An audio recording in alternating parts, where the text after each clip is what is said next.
她是个拥有无数追求者的女人，但依旧还是单身至今。原因是她有个令人闻风丧胆的恶霸父亲。这个男人只是不小心撞到她女儿，直接就被身后的保镖拎起来，做了一个自由落体运动。然而还有个不怕死的铁头娃手下，只是和他女儿聊几句话，结果就被他凶狠的父亲干到石柱上。为了防止更多的男同胞接触他的女儿，出门时父亲甚至安排上总统级别的专车，身后随时都有无数的保镖存在。她叫大美，就是这样靠近都让人丧命的女人。这天就有一个不怕死的铁头娃，他叫大力，那销魂的步伐走上来，扬言就说一定会让大美做他的女人。大美笑笑地说道，要想长命百岁就赶紧回去找个女人嫁了吧。面对这样的嘲讽，大力只是淡淡说道，他的字典里就没有失败两字。其实大美只是不想让更多的人因为他受到伤害。刚说完就准备要走。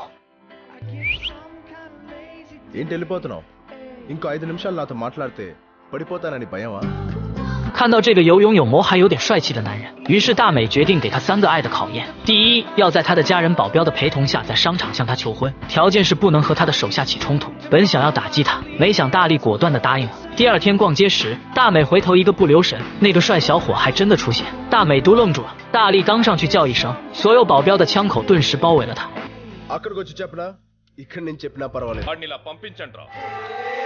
得到认可后，这标志性的阿三步伐都走出来了。大美也开始对这个男人有些许期待。大力一上来就开始说明自己的来意，我是来向你女儿求婚的。说完不忘当恶霸父亲的面调侃女儿。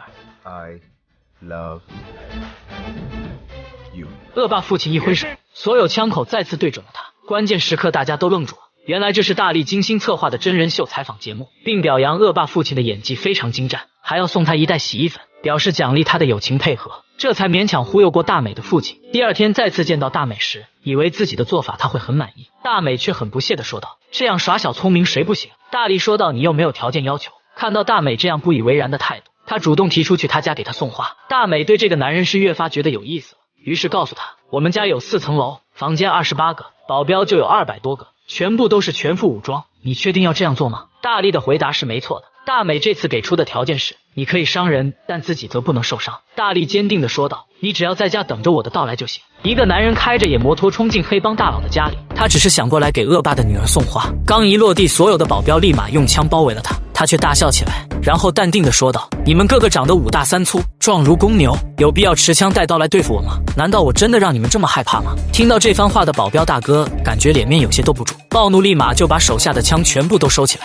然而这可能是他做过最错误的决定。大力转头对他就是优先照顾一脚，身旁的人上来又是领了一击阿三大鞭腿，左边的上来则是收获了泰国大顶膝。他们不知道这是刚演过黄沙战神里的男人，个个都被打得人仰马翻。一个帅气的翻身再次干倒一人，抓起身旁的野摩托给足油门一个转圈，所有上来的保镖瞬间倒地。这番骚操作让房间里的大美好像有点动心了。没几个回合下来，这些保镖个个都被打得动弹不得，一个不怕死最后冲上来，成功收获一记少林夺命大鞭腿。这也许是他今天做过最错误的决定，最后只能是看着大力大摇大摆地走进客厅，他潇洒地拿出手里的玫瑰花，再次向大美表白 I love you。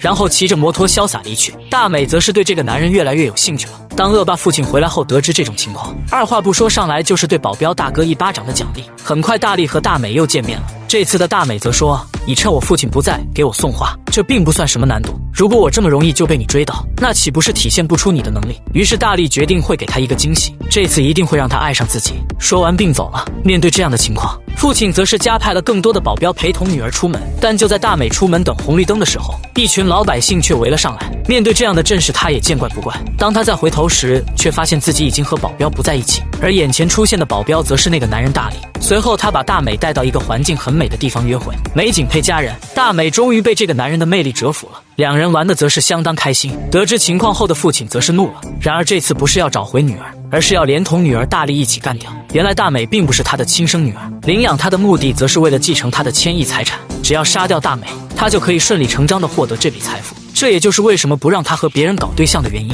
于是他开始派出所有人手，并发出布告要悬赏两人。两人一路游玩来到一处餐馆吃饭，而旁边等候已久的眼线已经发现了他们，并立马电话告诉了恶霸。此时的两人竟还不知死亡已经在向他们靠近。这个富豪美女刚点2份咖喱饭，正准备要体验生活，一群黑帮手下急速停下车，就直接朝大美疯狂开枪。屋外的大力发现，立马赶过来，用桌子挡下子弹。面对众人的疯狂扫射，大力移动桌子到一处安全区，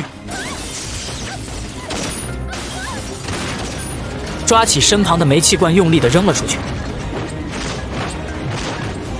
瞬间炸懵部分黑帮手下，这才找到机会逃了出来。刚跑出来没多久，身后的黑帮小弟已经开车追了过来。2条腿肯定跑不过4条腿，就在关键时刻，一辆面包车开了过来，他是大力的朋友。两人迅速跳上了车，随后大力丢出一把扳手，干碎了身后黑帮的车玻璃。慌乱之中，后面黑帮小弟的车已经翻了，那车轱辘都干飞出来，尘土飞扬。后面的2辆车没了视野，瞬间相继撞上。全部手下都领了盒饭。下车后，3人来到一个地方，大力对大美提出：“你可以正式对我表达爱意了。”原来大力不顾危险追求她的原因，是因为自己父亲身患重病，急需用钱做手术，只要能成功追到大美，朋友这边则会帮他解决医药费。正当他着急地逼着大美表达爱意时，大美却告诉他：“你父亲的手术已经成功了，并拿出父亲的对话视频作为证明。”此时的他有些懵了，原来这一切都是大美精心策划的。之后并告诉他整个事情的缘由。其实大美早就知道，这个领养父亲的目的就是要继承他的财产，所以他才布局让大力从中救出自己。大美这边刚想要对他一通赞美表白时，突然一把斧头飞过来砍中朋友。此时的黑帮手下已经追过来，面对众多人手，搏斗中的大力不幸被击中后脑，恍惚中又继续被打中一棍。此时的他已经失去了战斗力，只能眼睁睁看着大美被人从面前抢走。但这时大美看着手里抓过的东西，才恍然发现，这竟然是他青梅竹马的男孩。伴随着大美一声声儿时乳名的叫唤，众多回忆在大力脑海中浮现而过。他开始慢慢的缓过神来，但此时的黑帮已经带走了大美。身后的同伴得知他和大美的关系后，于是告诉大力，他父母被杀的凶手及背后所有的阴谋，都是那个黑帮恶霸一手策划。得知一切真相后，大力决定孤身一人去找这个黑帮报仇，救出大美。这一次他的出招不再心慈手软，每一次都是招招致命。